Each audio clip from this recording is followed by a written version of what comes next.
Hi everyone, and welcome to our first pre-recorded CEM Year 5 lesson. My name's Chris Pearce and I'm the Managing Director, and I've been running Teach It Right for a number of years, and I've also been teaching in the primary sector for about 15 years now, so hopefully you're in good hands. We're very much looking forward to working through the Block 5 content with you, and we're actually going to be starting by focusing on verbal reasoning. We're going to go through a series of slides with you. We'll talk to you about what you need your end so you can access these videos. And obviously the huge advantage of these videos is you can stop them, you can pause them, you can watch them back as many times as you like. So, shall we get started? The first slide that you'll see is a lesson plan. This is actually what we often give to our tutors, and this just guides them through the lessons so they know what to teach you. So this just gives you an idea of what's coming. I'm in the bottom right hand corner and I'll always be there to guide you through this lesson. So just as a reminder, this is CEM Lesson 1. You're hopefully in Year 5 if you're watching this video. It's Block 5 and my name's Chris Pearce. So what are the lesson objectives? The first thing we're going to do is we're going to develop your comprehension skills by studying a non-fiction text. We're then going to have a look at some reshuffled sentences and give you a chance to recall some of the main strategies involved with that question type. And then lastly, we're going to enhance your vocabulary by completing an opposites exercise. So we've got quite a lot to get through, but again, if you want to pause at any time, of course you can. So what will you need? Well, you're going to need this book. Most of the activities we're going to be doing are going to come from this book. So this is a CGP 11 plus verbal reasoning CEM 10-minute test book, and hopefully you've got that one ready to hand. It's also a good idea to have your word and meaning book ready as well, just in case you need to record down any new words. So I would suggest you've got that along with a pencil, just in case you need to rub anything out. So first thing we're going to do is we're going to be focusing on comprehension. It's going to be based on a non-fiction text. What I'd ask you to do in your books now is actually turn to page 2. So you're looking at what I'm looking at, because I'm going to bring the text up here now. And this text is a non-fiction text, as we said, and it's about the Eiffel Tower. Some of you may have been lucky enough to actually climb the Eiffel Tower, but it's a very iconic building in Paris, located in France. So as we go down through this passage, there will be lots of statistics that we'll need to pick out and quite a bit of information. So I'd like you to follow it with me. It's always worth having a look at the title of the passage, and as we just said, this is titled The Eiffel Tower. So I'm going to read it down through with you now. Would like you to follow it in your books. The Eiffel Tower characterises the Paris skyline and is one of the world's most famous monuments, drawing over 7 million visitors annually. The Eiffel Tower was designed as an entry for the World's Fair, a celebration held in Paris between May and October back in 1889. Before it was built, several French artists believed that building a structure the size of the Eiffel Tower, especially out of metal, would be an abhorrent departure from Paris's existing architecture, which included buildings such as the Notre Dame Cathedral and the Arc de Triomphe. However, the engineer in charge of the project, Gustave Eiffel, was confident that people would come to admire his project. Upon its completion in 1889, the Eiffel Tower was the tallest man-made structure in the world, standing at 300 metres. It held this title until the Chrysler Building skyscraper in New York was completed in 1930. A broadcast area was added to the Eiffel Tower in 1957, making it 20 metres taller than its original height. The tower opened to the public on the 6th of May, and, as Eiffel had predicted, the exhibition was a hit.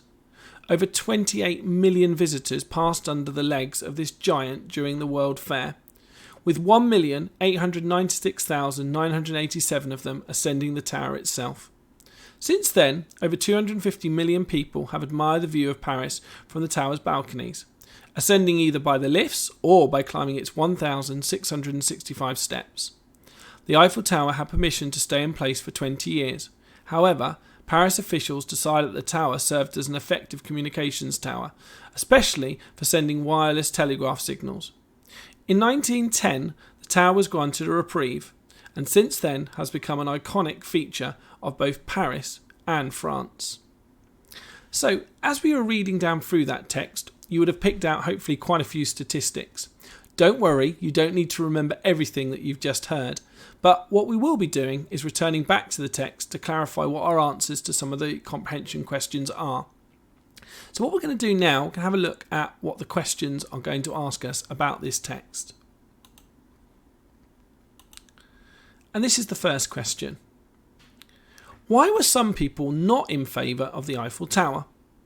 Because it would obstruct people's view of the Paris skyline, because fewer people would visit the existing monuments, because it would steal the show at the World's Fair, or D, because it wouldn't be in keeping with Paris's other buildings. So if we go back and have a look at the text now, this is a slightly different version, and what you can see now is various little bits highlighted. And the bit that we need to look at is the bit highlighted in green. Would be an abhorrent departure from Paris's existing architecture. And the word abhorrent means sort of detestable. And what they were saying was that the Eiffel Tower would not have been in fitting with what architecture was already in Paris. So the likes of Notre Dame Cathedral and the Arc de Triomphe. So if we go back to question 1, you might remember on D it said because it wouldn't be in keeping with Paris's other buildings. And that's the answer. Because what they're saying is that building didn't fit in with the rest of the buildings that were already in Paris. So I hope you got that one right. What you can do is you can cross out options that you know can't be right, and that's always a useful technique to apply. Let's have a look at question 2. According to the text, what's the most significant difference between the Eiffel Tower and the Arc de Triomphe? The key word here is significant difference. So we might need to go back to the text again and see. And this time I've actually highlighted something in blue. And what we highlighted was the word especially. Especially is a bit like significant. And the difference between the Eiffel Tower and the Arc de Triomphe was it was made out of metal. So let's come back to the question and see if that was one of our options. And it is. Option A is it is made out of metal. B, it is very tall. C, it isn't a cathedral. D, it is a tourist attraction. So we know that the answer must be A. It is made of metal. Question 3. How tall was the Eiffel Tower in 1960? Now again, we can't be expected necessarily to remember that, but we're going to need to go back to the passage again and have a little look. The key bit of information here is that initially when it was built, it was 300 metres tall. But you might remember they added a broadcast aerial to it. And this actually added another 20 metres. So these are the two pieces of statistic that we're going to need to add together. And that makes 320 metres. So let's go back to our question and see if that was one of our options. And yes, it is 320 metres. So we can actually rule out the other answer options. And it can be sometimes worth just crossing them out, just as I'm doing here, just to leave you with the right answer. And again, well done if you managed to get that correct. Question 4. Which of the following is not, and that's the key word, mentioned in the text? A. What increased the height of the Eiffel Tower in 1957? What the World's Fair was? Who designed the Chrysler Building? And D. What the Eiffel Tower is made out of?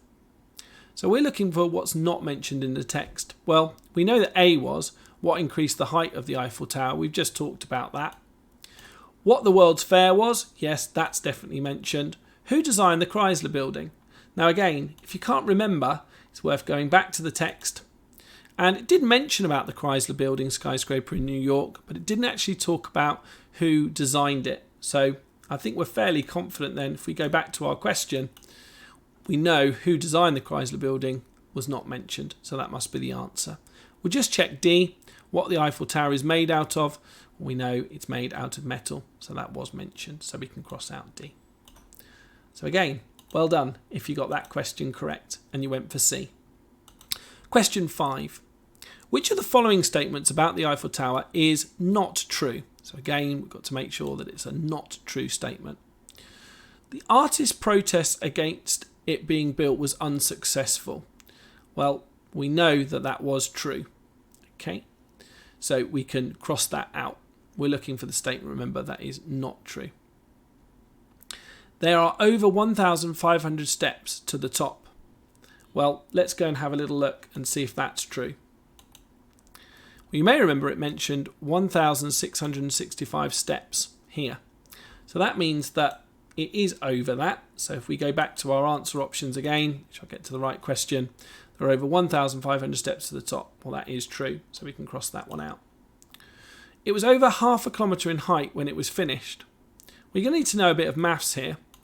The first thing you need to know is that there are 1,000 metres to every kilometre. Just going to type that down for you. So that means that 0.5 kilometre, that would be 500 metres, is 0.5 kilometre in height. So it was over 0.5 kilometre in height when it was finished. Well, that can't be true because we know it's 320 metres tall. So that has to be the answer. We'll just check that the bottom one is not true. Gustav's Eitel prediction about its success was correct. Well, yeah, that's true. So again, we can cross that one out. So well done if you went for C. And here's that bit of information again, so there's a little bit of maths involved. Question 6. When was the Eiffel Tower supposed to be taken down? Well, again, you might not necessarily remember all of the dates. So if we go back to the text, it was actually completed in 1889 and it was given 20 years. So it had permission to stay in place for 20 years. So if we add 20 to 1889, you'll get 1909. So again, I'm going to go down and make sure that that date is there, and it's B. So again, I can rule out the other options. I can rule out A, cross through that one, cross through C, and we can cross through D. Question number 7. Why was the Eiffel Tower initially allowed to remain standing? A, it became an emblem of France and Paris. B, it was useful for sending communication signals. C, it proved very popular with tourists. Or D, it was considered too beautiful to take down. And the word here is initially, which means kind of why did it remain standing at the start. Now, if we go back to the text, you might remember a bit about the wireless telegraph signals. So if we read this little sentence here, however, Paris officials decided that the tower served as an effective communications tower, especially for sending wireless telegraph signals. So that was the reason why it initially remained. So let's just go down and we'll get that. I'm sure I've got my mouse. We're just going to go down to that last question of the comprehension. So just back to the options again, just so we're clear. Can't be A, become an emblem of France, Paris. It proved very popular with tourists. It was considered too beautiful to be taken down. So the answer has to be B. So well done on those comprehension questions. One of the things you will have noticed when we were working through it, we kept going back to the text to kind of confirm our answers. And this would be something we'd encourage you to do all the time. If you're not quite sure, you can't be expected to remember every fine detail. And sometimes it can be useful just to clarify what your answers are. We're going to move on now to something else, and we're going to be looking at something called reshuffled sentences. Now, we do want you looking at your book for these as well. So if I can just direct you to the correct page, you need to be on the bottom of page 4 and the top of page 5. Now, reshuffled sentences might be something that you remember tackling before in previous blocks, but it's worth us just reminding ourselves about how we tackle these reshuffled sentences. So we're going to have a look at some techniques now. The first thing to think about is, of course, look at the words, and you're going to need to read the sentence as it's written. Sentences often start with a subject, i.e. the person or thing doing the action in the sentence. This is usually a noun, so it might be a person's name, like a proper noun, or it could be a pronoun, and you probably know lots of different pronouns like I, he, she, his. And if you look out for the pronoun, it can get the sentence started for you. And this is what you need to be able to do in order to reshuffle it, put it in the correct order to find a word that you don't require. The subject is usually followed by a verb. So, for example, if I found the word I and then I had enjoy, I enjoy. So you'd put those words together. Every sentence must contain a verb. If it doesn't have a verb, it's not actually a sentence.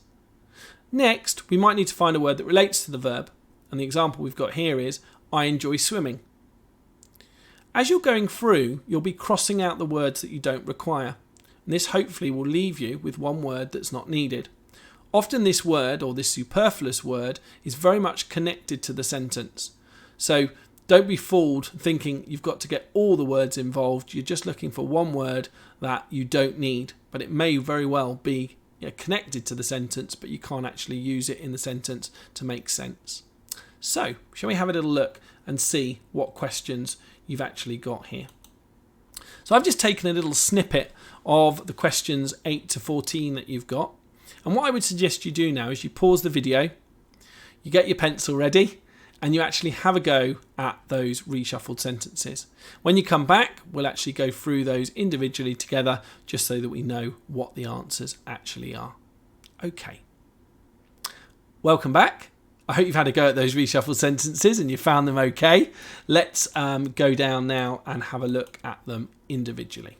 So the first thing that we need to do is we need to read that sentence as it's written. So the first one says, yesterday lawn have the mow, tomorrow will to I. Doesn't make a lot of sense, does it, as I read it? But we were talking earlier about trying to find a pronoun if the sentence has one, and that might get your sentence started. So in this instance, we've actually got I. So I. Now, what you would follow that on with is a verb. So I, and we've got here, I will. I will what? I will have. Now, what will you need to do? I will have to mow the lawn. And we've got two words left.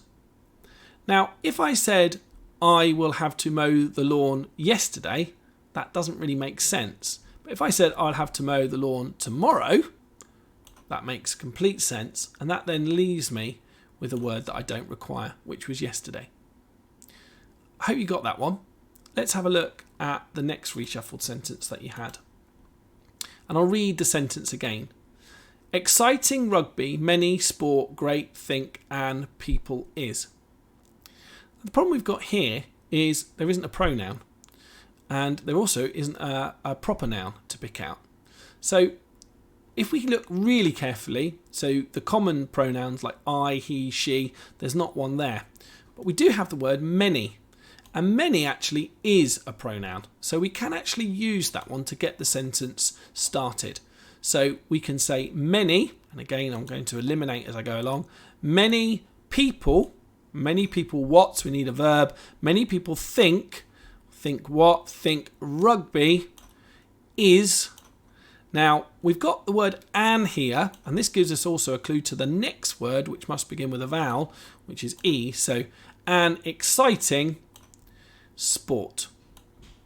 And the word we couldn't have used in here at all was the word great. So that means that is a superfluous word. Let's have a look at the next sentence. We've got cancelled is been it because school rained has snowing. Often when you read a sentence like this, you need to think about, well, what would make sense? And if we think about, well, school's been cancelled either because it's been raining or because it's been snowing, that should hopefully help us get started. So, school has been cancelled because it is, over here, snowing. Now, we wouldn't use the word rained because rained, of course, is in the past tense and it wouldn't quite make sense in the sentence. So if I said school has been cancelled because it is rained, then it doesn't really work. So if we say school has been cancelled because it is snowing, it reads far better. I'm sure you're getting the hang of these now. Let's have a look at the next one. Took but drinks two of was tea, she, a hot sip, it. Now, we do have a pronoun here, and that's she. So we can start with that. She took a... Now what would she take? She took a what? A sip of tea, but it was too, and we've only got two words left. It was two drinks or it was too hot. Well, of course, it was too hot. So the word drinks is the superfluous word. And I've got the correct sentence here underneath for you to see. Well done if you managed that one. Let's try this one. Latest is best instalment books this yet won the. So it's looking maybe at the latest instalment is the best book, something like that. But it does say books, so that might be what might throw us. So let's start with this. This latest instalment is the best one yet. So actually books was the word that we didn't require. But of course you might associate books with an instalment. So again, try not to be caught out. Let's have a little look at the next sentence. Oh, actually, sorry, no, we've done that one already. Let's go down to this one. There may have been one that we actually missed out there. So just to let you know, on question 13, just to make sure that you know what the right answer was so you can mark it, it was funnier. And the film was too scary for young children. So sorry, you did miss that one out, but it was funnier that you needed. We can do this one though. We've got brightly darkness his shone among through torch the. Got a pronoun again, so his. Now often it would be a verb that would come next, but you can use a noun as well. So his torch shone brightly through the darkness, and among was the word we didn't need there. So again, well done if you got that one correct. So that actually sort of rounds off the reshuffled sentences. And lastly, we're going to have a look at the antonyms that you've got in your books. These antonyms are quite challenging, so might also suggest you have your word and meaning book to hand as well. So this is what they look like. So I would suggest that you pause the video again and then have a go at answering those antonym questions. We're going to just quickly talk about how we would suggest you approach them. So firstly, underline the word opposite in the question type explanation. Don't forget you're doing opposites, not synonyms. Next, look at the example so you know the layout. Read the word on the left-hand side and consider the meaning of the word. And then remember to select an answer option which is opposite to the word on the left-hand side. You are allowed to eliminate. You can cross through words that you know aren't correct. And this hopefully will develop your subject knowledge in terms of your knowledge of antonyms. So certainly keep a list of antonyms is a really good idea to revise with nearer your exam. So back to the questions again. Let's see if we know what the answers are. So first of all, we've got celebrate, and then we've got deject, commiserate, detest, and regret. So celebrating something is being very happy about something that's happened, an event that's happened, but commiserate would be the opposite. If you're commiserating something, you're kind of unhappy about it, showing commiseration.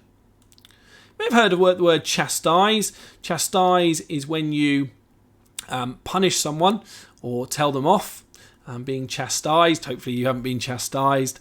And then the antonym is commend, not embellish, vindicate or punish.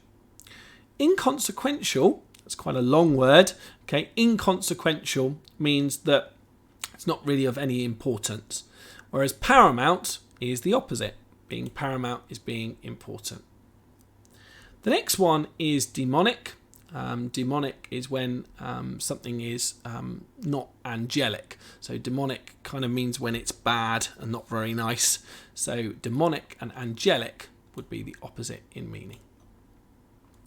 The word here is minute, or you can also say it as minute. So you just need to be careful. It could be two different words, but you just need to see what context it's in. Well, in this context, it's minute, so small, and we're looking at gargantuan as being large. So that would be the opposite here. Then we've got question 20, irrelevant. And what are we looking for here? Well, with irrelevant, it's not important, but pertinent, it's very relevant. So we know again that is the opposite in meaning. It is worth having a look back through some of the other words that you've got there, because that might also help you build up your knowledge. So if you didn't know what embellish meant, for example, or discernible, then do look them up and do write them down in your word and meaning books. But well done if you did manage to get 6 out of 6 on those. Well, everyone, we're just on our last slide now, and this outlines the homework for CEM Lesson 1. It actually captures some of the other weeks as well, but all you need to be worried about is the first 2 weeks. So I'm obviously focusing on the verbal reasoning, and Luke has been focusing on non-verbal. So we'd ask you please for week 1 to complete the you must, and if you've got time, have a go at the you could. We quite understand that this needs to be manageable for you, so if you've got a lot of school homework as well to complete, you might find that just doing the you must is what you're able to get through. But do your best, and then we'll have a homework video that you'll be able to watch.